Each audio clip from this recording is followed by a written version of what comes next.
because we come from communities where the truth doesn't always reach the headlines, but it lives in what we face every day.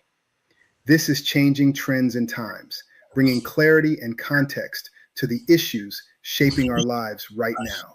No spin, no distractions, just real talk rooted in real impact. Now, are you ready to lean in and bring your voices into the conversation?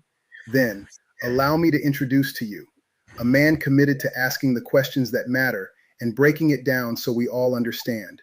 Your host, Charles King.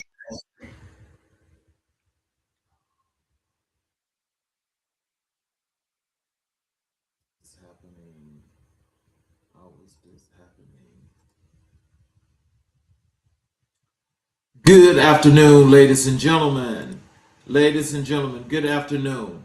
Today we began a journey that stretches across generations, a journey shaped by courage, resistance, brilliance, and the unshakable determination of LGBTQ plus Americans who refuse to disappear. Episode 1, The Historical Arc, is more than a look back in time. It is a restoration of memory. It is an acknowledgement that LGBTQ plus history is American history, and that the people who lived it were often forced to fight for the right to simply exist. From early activists who organized quietly in living rooms to the spark of Stonewall that ignited a global movement, to the countless individuals whose names never made the headlines but whose lives made the difference. This episode honors them all. Their stories remind us that progress is never accidental. It is built by people who decide that silence is no longer an option. As we open this series, I invite you to listen with intention, reflect with empathy, and recognize the extraordinary legacy that has shaped the LGBTQ plus experience in America. This is the foundation, the arc that brought us here, and today we honor it. So, ladies and gentlemen, first of all, let me just tell you, this is episode 1 of our series, which is called LGBTQ plus America. With this episode here, the historical arc, what we're going to talk about is we're going to give you guys a rundown on the history of the LGBTQ plus community, because not only is its existence a real thing here in our country, but it's also, you will learn more about the resilience of a group of people that have always, for some strange reason, been marginalized in this country, and no one still really can tell us why. So as we start this episode here of the historical arc, I want to give you guys some context first. And that is, the first thing I want to talk about is the pre-Stonewall context. That is the world before the uprising. To understand what Stonewall meant, one must first understand what America looked like before it. For much of the 20th century, LGBTQ plus identity was not merely stigmatized, it was criminalized at every institutional level. Across dozens of states, sodomy laws made same-sex intimacy a criminal offense punishable by imprisonment. Merely being perceived as gay or gender non-conforming was grounds for arrest, disorderly conduct. Statues were routinely weaponized against queer people, particularly in urban areas where they gathered. Now, as you kind of like hear that, you let that sink in and you think about it. What was the issue about a group of people being who they are, being who they were? Why are we actually talking about what we're talking about is how is it that we can get to the point that for simply existing meant you were you were doing something that was just wrong, and laws were being made just for you. Now, it sounds like something that can identify with an enormous amount of things, but I definitely would love to keep this to what we're talking about when we talk about the LGBTQ series, because this series is one that means so much for an enormous amount of people, but also the actions and the things in place that this is about. You know, it takes us to a point where we realize that these were criminal activities that were being done to people that were naturalized. So the psychiatric establishment provided the ideological scaffolding for this persecution. Until 1973, the American Psychiatric Association listed homosexuality as a mental disorder in the Diagnostic and Statistical Manual of Mental Disorders. That's the DSM. Enabling forced institutionalization, electroconvulsive therapy, and chemical castration as state-sanctioned treatments. The cultural message was unambiguous. To be LGBTQ plus was to be broken, deviant, and deserving of correction. Now, how is it that man can make the decision that it can tell people who they should be and what they should be? Now that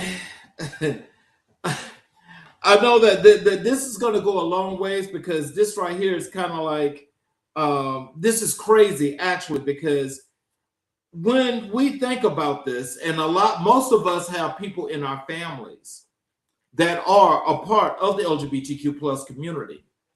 And to just think about this, do we think that that was correct? Do we think that that was a corrective action for those that were coming up in the early 70s into the 80s to have this conversion therapy? And I've actually talked to some people that actually went through that. Their families sent them to this camp and said that they needed to be converted. Now, who decides what a person can be and is to be? Now, why are we taking rights from people that are not conforming to what other people do? Because I want you to think about this. If we were all the same, what would this world be like? But you also have to remember, especially those that come from the religious perspective, you know, they will sit there and they will tell you that that this is that these are things that are against the Bible, and that's not in the Bible, and things of that nature, you know, which, you know, we know that there are people that like to pick parts of the Bible to make things conform to what they want it to be, to make it in their favor, because this is how they want to see things. But I think to be open and to think about, when we think about what happened at Stonewall, you know, as we're starting this out, what was so wrong about people being in a place and doing the things that they like to do, not breaking any laws that allows, police action, police force to come into an establishment where people are gathered, they're having fun, they're enjoying themselves, but you come in and you start beating and arresting people. I mean, there's a lot of relativity to that, and things that happen, you know, that led up to what we have today here in the 21st century when we talk about civil rights. But what would make this be lawful to do this to people? You know, I think when we go back to what we talk about here in the 1950s, that brought Lavender Scare alongside McCarthyism, the federal government, driven by Senator Joseph McCarthy and his allies, purged thousands of gay and lesbian federal employees, branding them as security risks on the logic that their moral weakness made them susceptible to blackmail by Soviet agents. This witch hunt destroyed careers, tore apart families, and drove countless Americans deeper into hiding. Now, think about, people creating these kind of lies and making people's lives just horrible, just destroying lives, destroying families. Okay? And it's like, as you think about that, one has to ask the question, what is it about my life that differs from yours? If folk from the LGBTQ community can care less what goes on in your bedroom between you and your wife or you and your girlfriend. And so if they're with their husband, their loved ones, that is whether it's a gay relationship or a lesbian relationship, they can care less what goes on in your bedroom. Why are you caring what goes on in their bedrooms? Now, for those that, can understand some historical context, is that there are those that are in the higher ups of the federal government during this time were actually, were of the gay persuasion, but they were so in the closet and so closeted that they had to stay that way, wanted to stay that way, but wanted to abuse others just to get their point across, to get the eyes and the light off of them. Now, these are known facts, for people in the government at that time. But my thing is, the hypocrisy that was then is just like now, but that hypocrisy, it makes things so horrific because now people don't know if they're going or coming. There's so many things that are playing along to the mental issue lines, and it's causing people a lot of heartache and discontent. If a person is not bothering you and they're living their life, what would make you want to take your time out of your day to get into somebody else's life that you know nothing about, you don't know people, but you are just throwing out little nasty innuendos and just putting stickers on people that are just not necessary. It's not necessary. And so, but to add more to this is for Black LGBTQ plus people, this persecution was compounded. Already subject to the full apparatus of Jim Crow segregation and systemic anti-Black racism, Black queer individuals faced a double invisibility, marginalized with white LGBTQ spaces, erased within Black community narratives that often viewed homosexuality through the lens of respectability and politics. Figures like Bayard Rustin, the brilliant strategist behind the 1963 March on Washington, were literally pushed out of the public view by civil rights leaders who feared that his sexuality would discredit the movement. His erasure was deliberate, calculated, and deeply unjust. Now, I want people to think about that.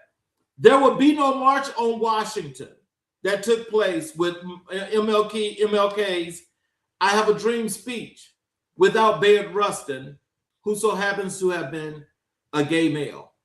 Not just a gay male, but a gay Black male that organized each and every part of what took place at the March on Washington. But at the end, if you guys saw the movie, which made it more realistic than anything because you could feel that pressure as to You created this, you made this happen, but you can't come to the meeting at the White House because you're gay. That's sad. That is sad. But makes matters even worse is the friendships that Bayard Rustin had with all of these civil rights leaders. They were all good friends. He and Dr. King in particular. Bayard stayed at their house a lot. He knew the kids. He played with the kids. He knew Coretta. I mean, they were all great friends. But when it came down to it, because he was gay, he could not take part in the final part of the whole entire movement that he helped to create.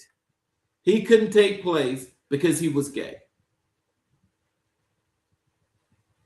Now, when we talk about disrespect is just one of those things that, it goes a lot of ways.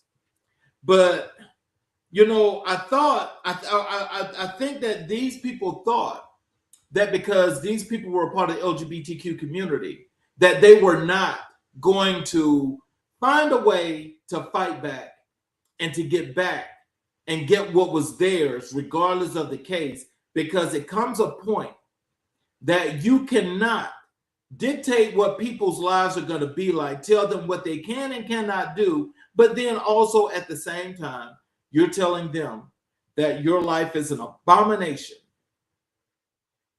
Who does that? Who does that? Oh man. I mean, this is just really sad. So let me just tell you, when we talk about a reckoning that took place here with the LGBTQ plus in American history in Stonewall, there's a version of that history that Americans are allowed to know.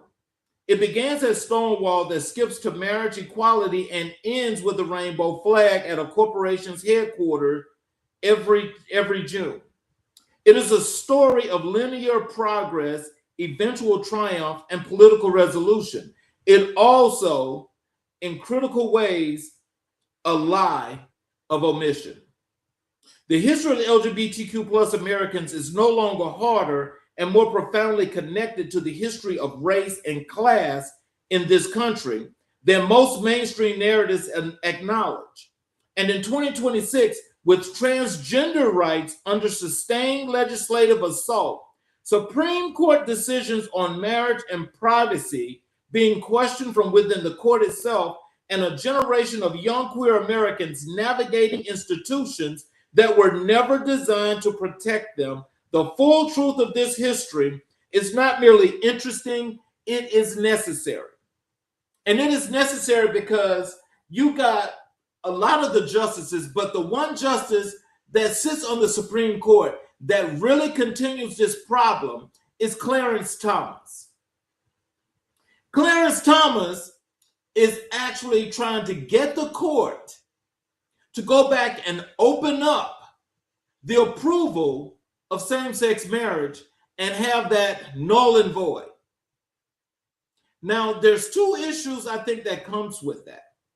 One, how is he going to actually go back and have them to roll this back when simply, you got some states, especially southern states, that would love that because they cherry pick so over the Bible that they have now intertwined politics and religion so that, now, if you're talking about how you love Jesus all the time and all of these other good things, these people are the people that's causing the harm. It's the same everyday church folk along with these political figures that are trying to disrupt, disengage, and destroy families because they're not that traditional family of a man and a woman. That's right. They're trying to roll back marriage equality and say, this is null and void, and you are not allowed Dead serious. You are not allowed to have that privacy in your house because it's man and man or as woman and woman. So therefore, the government should actually intervene into your life because you don't know what you're doing. You don't know what your life is supposed to be. So they want to come in and they want to be able to, if they roll up in your house, just bust in the doors. And this is I don't mean this to be the way it looks, but let's say you and your partner are actually making love. You're going to be arrested and go to jail if they get the chance to roll this back. This is like what they did back in the 50s. So they want to roll this all the way back.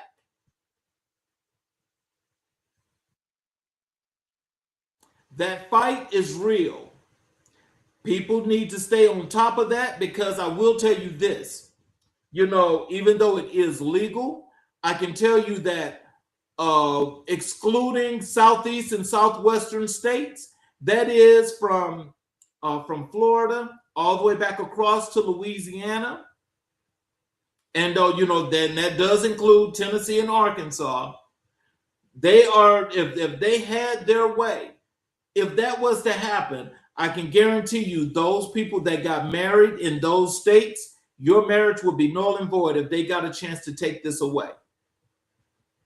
But I doubt if the states that's around the Southeast and Southwest would do that same thing. There may be a few states far and few in between, but I can say the majority of those 39 states outside of the Southeast, I doubt very seriously that they will do that. But if you got married in the Southeast, you know, believe me, in Southwest, you really need to stay abreast of what's happening when it comes to these laws, because these people are really trying to take away your right to be married to the person that you love. It's a really horrible thing. And so as we talk about this and we move over to, let me tell you guys about the Stonewall Uprising. This took place June 28th, 1969. It says, in the early hours of Saturday, June 18th, 1969, New York City police raided the Stonewall Inn and mafia-owned gay bar at 5153 Christopher Street in Greenwich Village. Raids on gay bars were routine. The police used them as performances of control, arresting patrons from indecency and reveling in the humiliation. But on this night, something different happened. The patrons of Stonewall, many of them trans women, drag queens, homeless queer youth, and people of color, pushed back. First with jeers, then with coins and bottles, then with fists. The uprising lasted 6 nights and drew hundreds of participants. It galvanized a generation of activists and led directly to the founding of the Gay Liberation Front and the Gay Activist Alliance. A year later, the first gay pride marches commemorated the anniversary of Stonewall. The modern LGBTQ rights movement had a birth date. But here's the truth about that mainstream narrative having persistently obscured. The people at the forefront of Stonewall resistance were disproportionately Black and brown, trans and gender nonconforming, working class and homeless. Marsha P. Johnson, a Black trans woman from Elizabeth, New Jersey, was among the most visible figures of the uprising and its immediate aftermath. Sylvia Rivera, a Puerto Rican trans activist, fought alongside her. These women were not on the margins of Stonewall. They were its fire. Yet for decades, their roles were minimized or erased as the movement's narratives were shaped by its more palatable, often white and middle-class voices. What Stonewall did not fix was equally significant. Police brutality continued. Sodomy laws remained on the books in many states. Discrimination in housing and employment was unchallenged.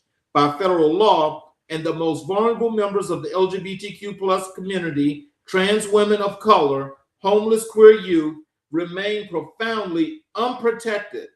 Stonewall was not an ending, it was the beginning, and a contested one. Now, there's another variable here that's being added, and that is when you look at the uprising and you hear the story the way it's been told, is that you had nothing but the white LGBTQ community that was fighting this battle, but apparently that's not true. Apparently that's not true. And so what we're finding is that, you know, the movement is the movement, the results are the results, but the ending is where this all gets to where it's where the ending result is what appears to be the thing that's a mainstay, and that is now the right to be married is the ultimate that has taken place.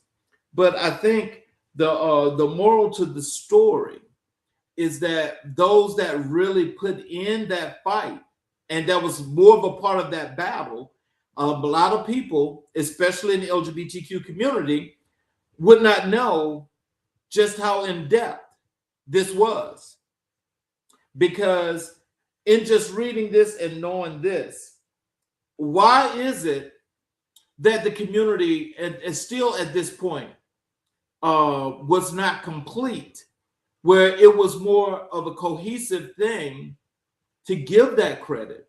What do you, I'm not sure what happened there, but I think this is something else that deserves to be noted, to be researched, and to ask and to find out a whole lot more as to the people that really fought this battle.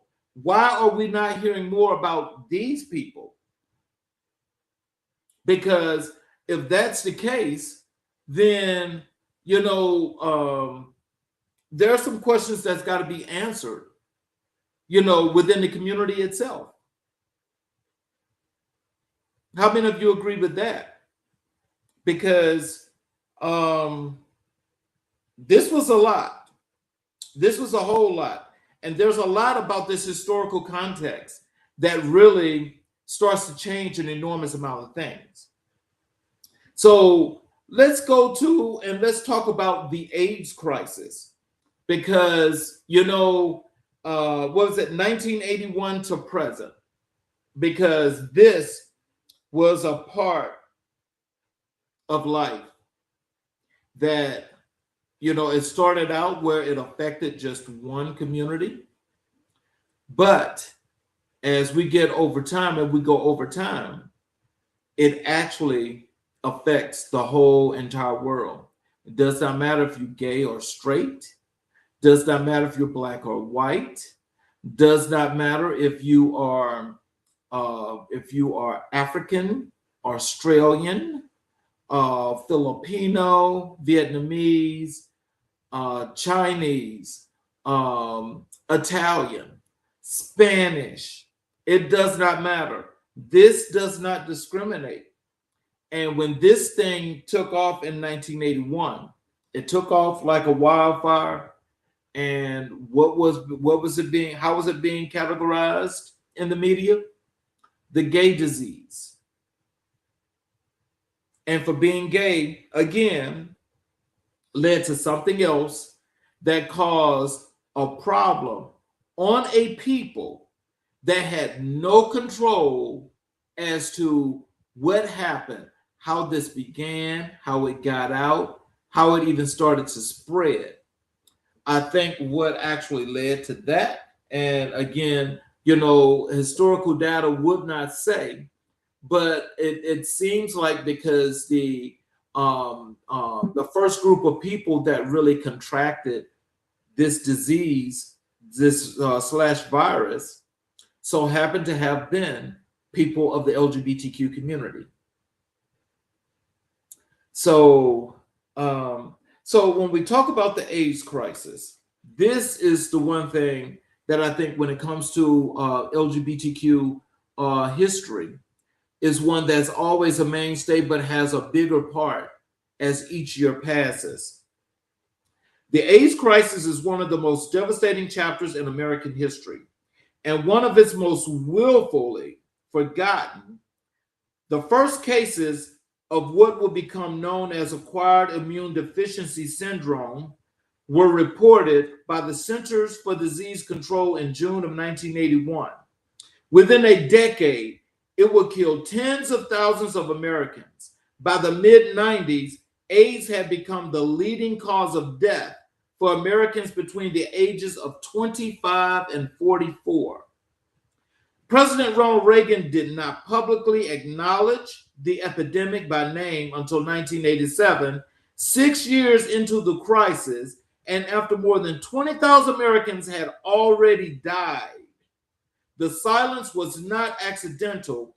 AIDS was killing gay men, intravenous drug users, immigrants, and racial minorities, populations that Reagan administration and the religious right were content to regard as undeserving in public sympathy or federal response.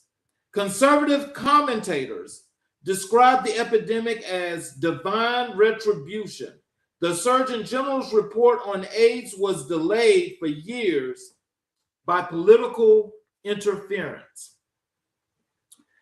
Gay Black men were disproportionately affected, facing the triple burden of racism within the healthcare system, homophobia within Black communities, and governmental indifferences to both. Their suffering was doubly erased: too Black for the white gay mainstream, too gay for a Black political establishment still grappling with respectability. Into this vacuum of government failure stepped the community itself. ACT UP, that's AIDS Coalition to Unleash Power. Founded in 1987, used radical direct action, die-ins, protests at the FDA, interruptions of Wall Street trading to force the pharmaceutical industry and the government agencies to accelerate drug trials and lowering the cost of treatment. The name Project AIDS Memorial Quilt, begun in '87 and eventually containing more than 48,000 panels, gave human faces and names to a death toll that officials had rendered statistically. Community organizations provided food, housing, hospice care, and human dignity when the government provided none. The AIDS crisis is not over. Globally, 1.3 million new HIV infections occurred in 2022. The lessons of the AIDS crisis about governmental indifferences, community resilience, the politics of whose life is considered grievable are not historical relics. They are urgently present. Now, this right here is, again, as you just think about this, and this is something I think that has affected pretty much everyone that has a family member here in this world. And as we think about this, this was another part of discrimination that I think really, really should make a whole bunch of people feel more than just shame. Because, to know that there are, at this point in reading this, what happens during the AIDS epidemic, when it really was really in its infantry status, it seems like for gay Black men, again, it was something else that caused a discrimination. But to know that the healthcare system, seems like forever and a day, was not only going to not do its part, but society was not going to do its part. This is where privilege was showing and rearing its ugly head. But, when we think about this, where's the community today? How much more close-knit is the community today than it was then? Now, we're talking about 1987 here, up until 2022 with these new infections of HIV. But where is the community today? Is the community even closer now? I would say, from my understanding of how not only this read, but just when you just talk, two different people to learn of not just of their experience, but how they see things. I don't think it's that close now. I don't think it's that close now. And if it's not that close now, then I'm thinking that everyone needs to be sitting down and doing some work, because the work that needs to be done is that you get a whole lot done when you do it in numbers. But when you're divided, it don't work. It don't work.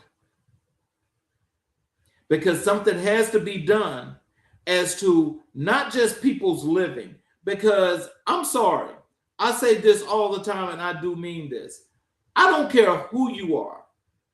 If you don't live in my house, you're not going to come in my house and tell me what I'm going to do in my house. I'm sorry. That's just not going to happen. That's not going to happen.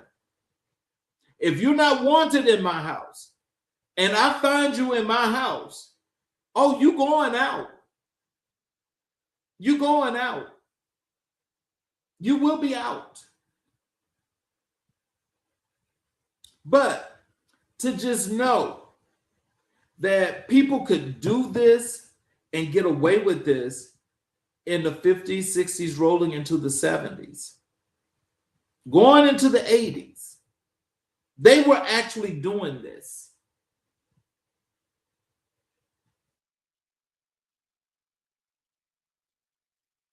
I tell you,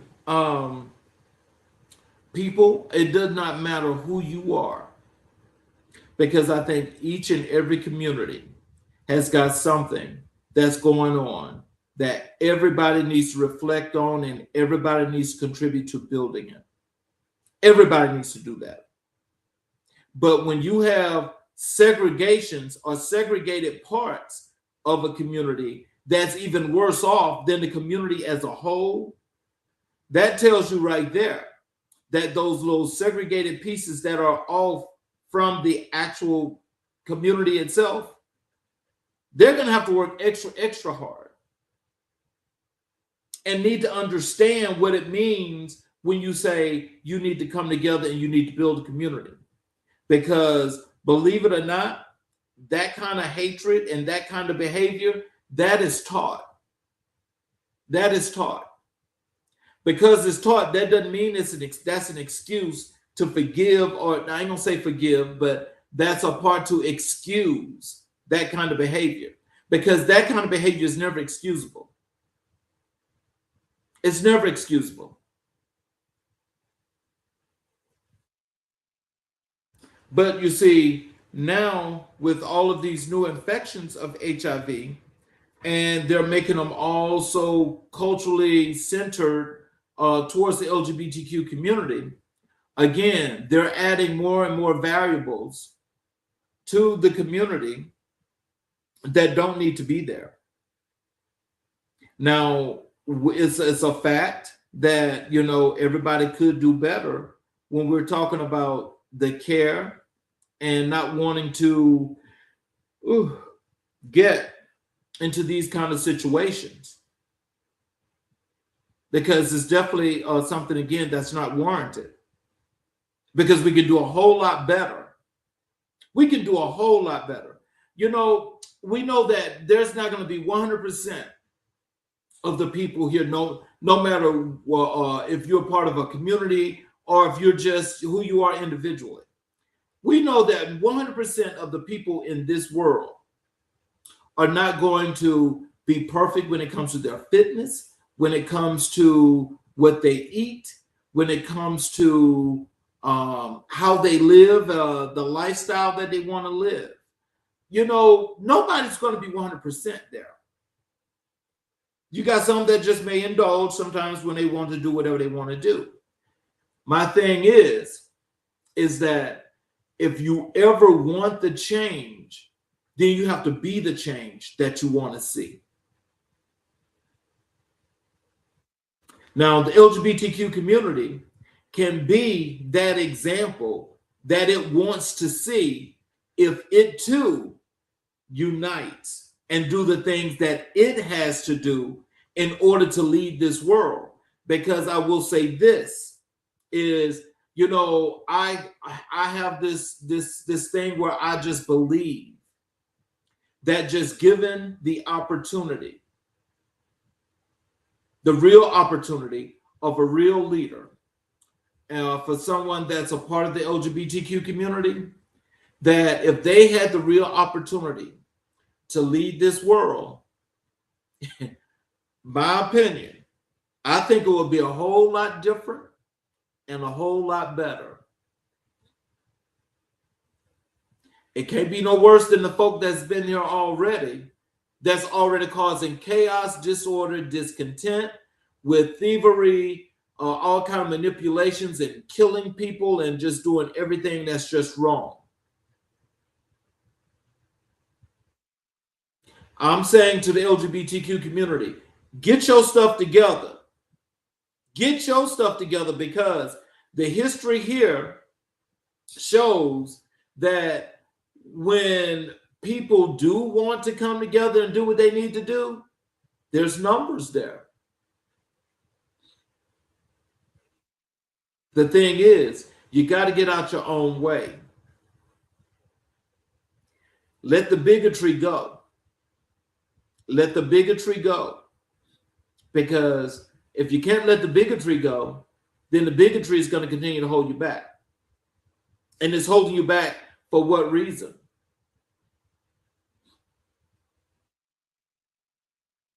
So let's talk about the legal turning points here in this historical text with the courts and the civil rights. Let's start with the case in 1986, Bowers v. Hardwick. The Supreme Court upheld a Georgia sodomy law, ruling 5-4 that there was no constitutional right to engage in homosexual sodomy, a catastrophic blow that legitimized state criminalization of gay identity for nearly 2 more decades. That is absolutely true. I am here in Georgia, and that law is still on the books. It is still on the books. So all it takes is for one disgruntled, unnecessary, repressed person from law enforcement that so happens to want to find a reason to cause a problem, and that's what he or she can do by using that law if they think it applies and if they can make it apply. Still on the books. How about Lawrence v. Texas in 2003? The court struck down Texas sodomy law 63, explicitly overturning Bowers. Justice Kennedy's majority held that the Due Process Clause protects individuals' rights to private consensual intimacy, regardless of sexual orientation. Sodomy laws across 14 states were invalidated overnight. Okay, now this one was a win for the LGBTQ community. Now, Texas couldn't enforce sodomy as of 2003. This is crazy, right? How about the United States versus Windsor, 2013? The court struck down Section 3 of the Defense of Marriage Act, that's DOMA, which had defined marriage for federal purposes as exclusively between a man and a woman. Eddie Windsor, who had been forced to pay $363,000 in estate taxes after her wife died, taxes a heterosexual spouse would not have owed, won a landmark victory. Federal recognition of same-sex marriages became legally required. Another win. for LGBTQ rights. And 2015, Obergefell versus Hodges, 2015. The court ruled 5-4 that the 14th Amendment requires all states to license and recognize same-sex marriages. Jim Obergefell had sought only the rights to be listed as the surviving spouse on his husband's death certificate. His case became the constitutional foundation for marriage equality nationwide. Now, again, this is, these are some things that are really making some differences. And last one here, Bostock versus Clayton County, 2020. The court ruled 6-3 that Title VII of the Civil Rights Act of 1964, which prohibits employment discrimination because of sex, extends to the discrimination based on sexual orientation and gender identity. Written by Justice Neil Gorsuch, a conservative Trump appointee, the ruling extended federal workplace protections to millions of LGBTQ plus workers. Now, these are definitely landmark. These are definitely landmark. But what you have to understand is that from what started out back then, from Stonewall coming forward, is that these rights are slowly but surely churning. I understand when you want something to be about you as early as you want it to be, that's what you want. But I want to say this, and I always like to err on the side of caution. When there's a right that you feel is needed, not everything is going to happen overnight. I always suggest is that why not make a plan? Lay down a foundation, work on it and build it, and then present it for what's next. Because I think when you go on the emotional levels for a lot of things, and you're asking, well, why can't I be married? Why can't I have the right to sit in the room of my spouse? Because you have some hospitals in some states that because if you're not husband and wife, will not allow that.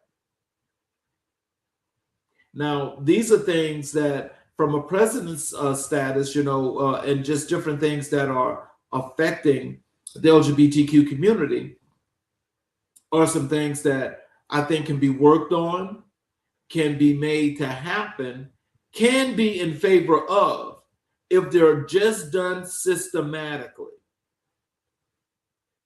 And I know you say, well, that's not the case if you're heterosexual. Well, let me just tell you this. If you're part of the LGBTQ community, can you tell me, besides what marriage equality has came to be legal and now present around the whole entire country, what was your example prior to your getting married? You didn't have one. So now that you have one, because now that it's legal, this is how I think you will probably want to be thinking about how to live your life. You don't want to live your life like somebody that's heterosexual. I don't think you want that, because there's nothing that's done from the two sides that actually match. When that very first couple got married, there was no example of what it was to be a lesbian married couple in America. There was nothing to set that example. They were the example. They were the living example as they were living their lives. So basically, what I'm saying to you is your culture is being created and you are creating culture as you go along. That's what you follow. What's done over here is not the same as what you do. Marriage is marriage, but you guys have totally different dynamics. Where there's a husband and wife, but then there's husband and husband, or there's wife and wife. Two Two different things. This is what you build and work on. Because as you build from that, that means you get better, you get better, you get better over time. You see, if you're husband and wife, then this is what you're always going to know because there's always been that example. So what you see for that example definitely might not resonate with you because there's just things that's happening here that one does not equate, but is also something that you're not going to do most likely. So, but with these legal cases, every legal victory listed above was won in the face of fierce opposition and required decades of organizing, litigation, and sacrifice. Long term, build the foundation. And none of them is permanent. In 2022, Justice Clarence Thomas, in a concurring opinion in Dobbs v. Jackson, Women's Health Organization, explicitly called for the reconstruction of Lawrence and Obergefell, the legal ground upon which LGBTQ rights rest is not bedrock. It is contested terrain, and the contest is ongoing. As I said to you, Justice Thomas is the one that's trying to roll back marriage equality. This is the justice that's actually wreaking havoc on the lives of people that he knows nothing about. At least I don't think he knows nothing about. And he is doing this because there are folks spitting in that ear. He's doing it, and if the Chief Justice Roberts decides to take up any of those cases, they're going to be landmark as well, because probably, if they can get folk to side with them on these situations, you've got to be prepared. You have got to be prepared, because if you've done it to get to this point, you're married and you're happy and you're living your happy life. No one needs somebody to come and just all of a sudden disrupt their lives out of nowhere. But this will be a total disruptor. So my whole thing is this. Let me tell you guys about the modern era, the progress, rollback, and mistakes for 26, and then I'll wrap up the show. The 2010s appeared to many to represent arrival of a new era. The repeal of Don't Ask, Don't Tell in 2010 ended the ban on openly gay and lesbian service members in the military. The Affordable Care Act included protections against insurance discrimination for LGBTQ plus people. The Violence Against Women's Act was reauthorized with explicit LGBTQ plus protections. And in June 2015, when the Obergefell decision came down, millions wept because a struggle that had cost so much for so long had produced something that looked like recognition. But the progress is not linear, and the rights without institutional roots can be reversed with a court appointment for a legislative session. The years following 2016 saw systematic rollbacks, transgender military ban attempts, removal of federal guidance protecting transgender students, and the escalating wave of state-level and anti-trans legislation. Between 2020 and 2026, more than 500 anti-LGBTQ plus bills were introduced across state legislators, the vast majority targeting transgender people and disproportionately transgender youth. So you see, people are still attacking the rights of the LGBTQ plus community. And when I said earlier what I said, I really meant what I said. Where is the community today in its unity? If the community is not there in unity, then these parts where they're picking the meat off the bone like they did the Affordable Health Care Act, are the things that's happening. And they're going to continue to happen until somebody gets the gall to send the right representatives to represent their district to do the job that he or she is supposed to do. And that is, you represent the people, not the interest of a corporation or a company or somebody that's got millions of dollars that they want to put in your pocket and say, this is what I want and I need you to do it for me. Because we know how dark money is when it comes to politics. And we know that things are not going to happen in the LGBTQ plus community unless it's legislatively done. Now, you may have those that do legislation, and they probably put something up that gets passed, but when they pass it, it's not for all. It's only for a particular group. So again, where is the unity? That's not a rhetorical question. That's a real question.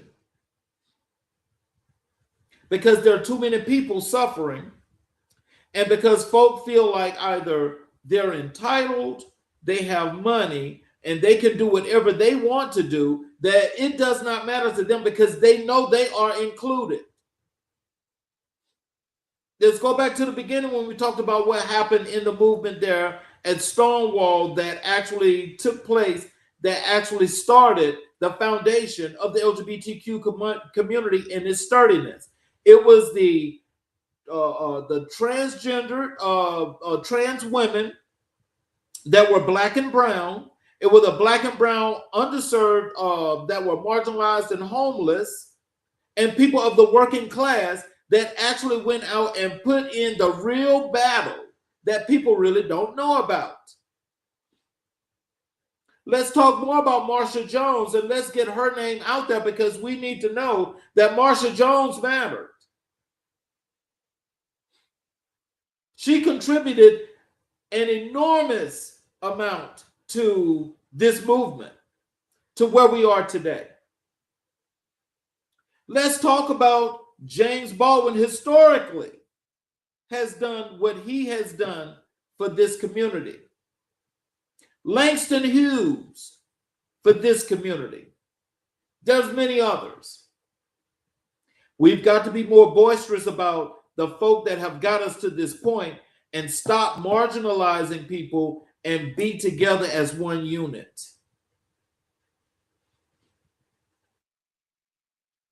We can do what we need to do. I just say, hey, get out there and do what you got to do. Because this is real and nothing's going to change that. Nothing's going to change that. And so, as we think about this, we've got to think about all the people that are doing the things that we need them to do. So I say, let's band together, and what can happen is what can happen.